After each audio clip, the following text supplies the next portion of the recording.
Bismillahirrahmanirrahim. Alhamdulillah gede sekarang udah gantung. Assalamualaikum warahmatullahi wabarakatuh. Alhamdulillah wassalatu wassalamu ala rasulillah wa ala alihi wa sahbihi wa man da'a bi da'watihi wastanna bi sunnatihi ila yaumil liqa'i rabbih. Al-habaib al-afadil al-ulama al-ajilla nafa'ana Allah bi razili 'ulumihim wa bi husni adabihim wa lutfihim. Ja'alana Allah wa iyyahum ma'al habibil mustafa fi jannatihi. Orang yang menyambut beliau, kalau dia masih ada ikatan dinas, maka beberapa hari ini kita lihat orang itu dihukum dari jabatannya. Orang yang mengupdate status kalau menulis nama beliau, maka Instagramnya akan diblokir. Hanya menulis namanya saja, maka Facebooknya akan ditutup. Orang menjadi takut untuk menjenguk beliau, kecuali orang-orang yang takutnya sudah dihabiskan hanya untuk Allah. Apa dosanya? Apa salahnya? Berapa triliun negeri ini pernah dirugikannya? Nikel, uranium yang pernah dijualnya ke luar negeri. Berapa BUMN perusahaan yang pernah dijualnya aset-aset negara? Ada yang pernah dia jual? Dia hanya mengajak anak muda yang selama ini pecandu narkoba menjadi bertobat kepada Allah. Dia hanya membangkitkan semangat anak muda yang selama ini berzina menjadi orang-orang yang takut kepada Allah.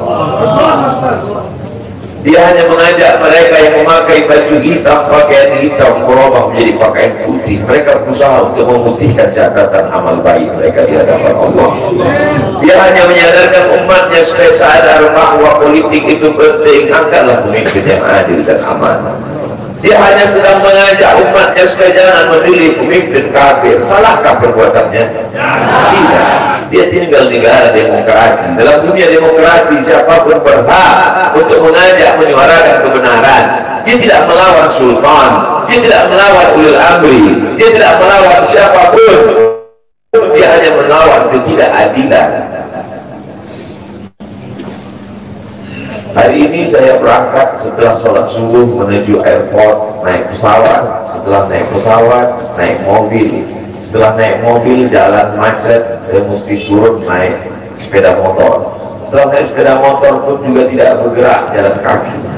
Akhirnya sampai kemana? Dalam hati saya berkata, celaka betul orang yang mengatakan kemarin katanya tidak ada yang menyambutnya. Sudah 3 hari, saya pikir 3 hari tidak ada orang lagi, saya akan datang bisa duduk berdua dengan beliau. Saya tidak datang mau ceramah, saya tidak datang mau tausiah, saya tidak mau datang mau tabligh akbar. Ternyata yang menyambutnya seramai ini, sebanyak ini, orang berjalan kaki, anak-anak muda berjalan kaki, orang tua, ibu-ibu duduk di pinggir jalan. Apa yang membuat mereka datang kemari? Satu, cinta. Lalu baru ni'aliha ahabu ilayya wa asfali malwaha, kata Qais. Debu yang menempel di sandal Laila lebih dapat menghilangkan rasa sakit dan duka. Hanya cinta kepada Laila, apalagi cinta kepada zuriat Nabi Muhammad SAW. Andai engkau orang alim, andai engkau hafal kitab, andai engkau mengerti kitab kuning, banyak ilmu, tapi ada kebencianmu kepada ahli bait Rasulullah SAW, hilang keberkahan ilmu. Andai engkau punya derajat seperti seorang wali, andai engkau diangkat Allah sebagai wali, maka jatuh derajat kewalianmu hanya karena kebencianmu kepada ahli bait. Apa kata Kiai Haji Maimun Zubair? Ahli bait itu seperti Quran yang lapuk. Andai ada ahli bait itu yang nakal, yang jahat sekalipun, dia tetaplah seperti Quran yang lapuk. Quran yang buruk, andai titiknya sudah tidak ada lagi, tak akan mungkin kau akan buang. Kau tetap juga akan jaga dia, kau akan cium dia. Kenapa? La yamassuhu illal mutahharun. Allah yang mensucikan. Seorang sahabat Nabi disuruh membuang air bekas daripada bekal Rasulullah SAW. Buanglah ini, kata Rasulullah. Lalu kemudian beliau pergi ke belakang. Setelah itu dia datang lagi menghadap Rasulullah SAW. Rasul tahu apa yang dia lakukan, karena Nabi dapat wahyu, Nabi terbuka hijab. Tapi Nabi ingin bertanya kepada dia. Bukan Nabi tidak tahu, Nabi tahu, diberikan Allah pemberitahuan. Nabi ingin memberitahu siapa yang tidak tahu. Kemana darah bekal tadi kau buat, kata Nabi. Ku minum ya Rasulullah. Kenapa engkau minum? Karena aku tahu bahwa darah yang mengalir dalam diriku membuat aku haram tersentuh api neraka. Mengalir darah itu dari dia kepada Sayyidatuna Fatimah, dari Fatimah kepada Sayyidina Al-Hasan, dari Sayyidina Al-Hasan ada juga kepada Sayyidina Al-Husain, dari Sayyidina Al-Husain kepada Sayyidina Ali Zainal Abidin, dari Zainal Abidin kepada Sayyidina Muhammad Al-Baqir, dari Sayyidina Muhammad Al-Baqir mengalir darah itu kepada Sayyidina Ja'far Sadiq, dari Ja'far Sadiq mengalir kepada Sayyidina Ali Al-Uraidi, dari Ali Al-Uraidi mengalir darah itu kepada Sayyidina Muhammad An-Naqib, dari Muhammad An-Naqib mengalir darah itu kepada Sayyidina Isa sampai kepada Sayyidina Ahmad bin Isa Al-Muhajir. Lalu kemudian darah itu mengalir kepada Imam As-Sakkar, Al-Idrus, Al-Haddad, Al-Abbas, dan salah satunya adalah bin Syihab, dan salah satu dari zuriat bin Syihab itu adalah Sayyidi Al-Imam Al-Akbar Al-Habib Muhammad dari sini. Kalau mau hidup tenang, beliau sudah tenang dengan anak menantunya, dengan cucunya, dengan ilmunya. Beliau meraih gelar LC dari Universitas Imam Muhammad Ibn Saud. Dia cukup dengan majlis maulidnya, cukup. Mengapa dia susah payah? Mengapa dia mesti kena fitnah? Dia hanya mengikut darah Sayyidina Al-Husain. Kalau mengikut Sayyidina Al-Hasan, lembut. Mengikut Sayyidina Al-Hasan, lembut sentuhannya. Maka para ahli bait ini mengikut dua aliran, Sayyidina Al-Hasan dan Sayyidina Al-Husain. Kedua-duanya saya cintai. Habaib yang mengikut Sayyidina Al-Hasan, saya datang, saya cium tangan mereka, saya bersilaturahim, lembut gaya mereka. Tapi mereka semua mengajak untuk mencintai Sayyidina wa Maulana Muhammad sallallahu alaihi wasallam. Tapi ada yang seperti Sayyidina Al-Husain menggelegar suaranya, dia hunuskan pedangnya untuk musuh-musuh Allah. Keduanya adalah sama-sama diridhai Allah. Innal Hasan wal Husain sayyida syababi ahli jannah. Yang mencintai Sayyidina Al-Hasan, mencintai Sayyidina Al-Husain, yang mencintai zuriat mereka, keturunan mereka, maka dengan cinta itu bekal kita menghadap Rasulullah SAW.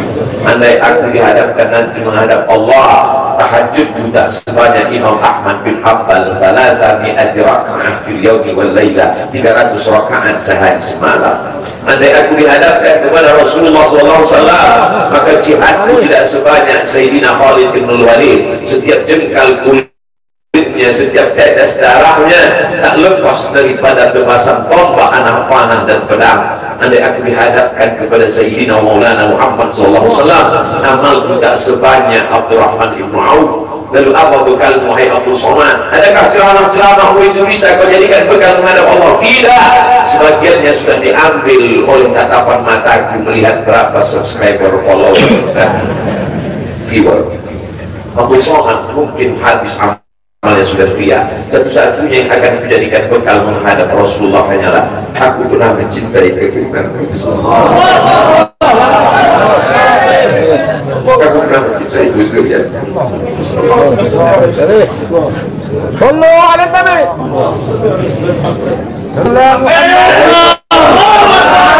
Wahai para pelaku berbuat dosa, wahai para pezina, wahai para peminum khamar yang belum bertaubat, kalau kalian belum sanggup untuk berbuat baik, kalau kalian belum mampu untuk beramal saleh, paling tidak jangan kalian cakiti zuriat Rasulullah.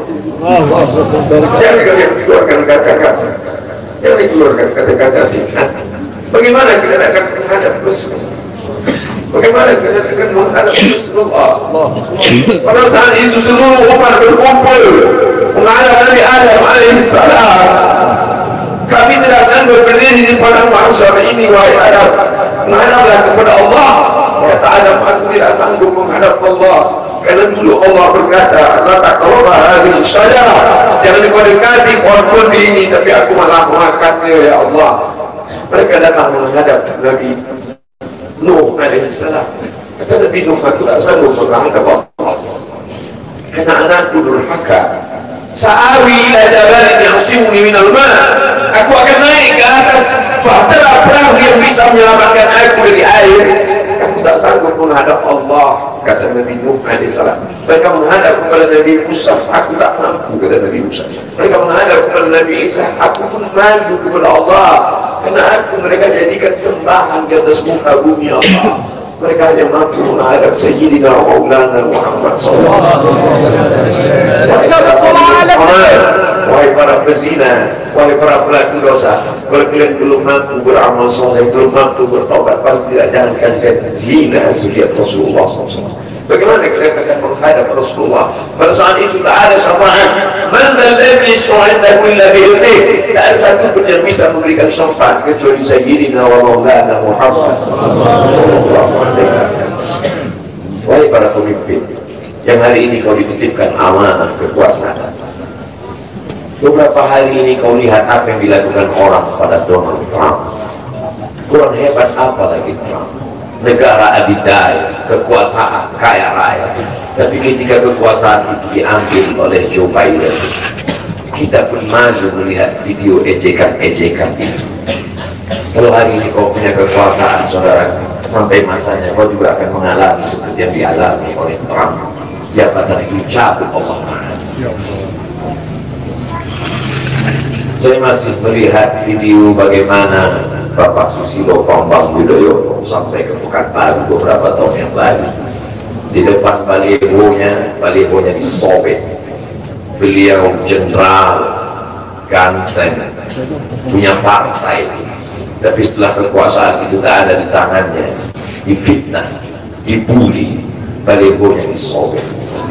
Bagaimana agaknya ketika tiga hal itu tak ada pada diri kita? Tidak jenderal, tidak ganteng, dan tak pula punya partai. Fakta biru yang dilakukan menangkap ikan di Bukit Selasih. Demikian, terima kasih. Assalamualaikum warahmatullahi wabarakatuh.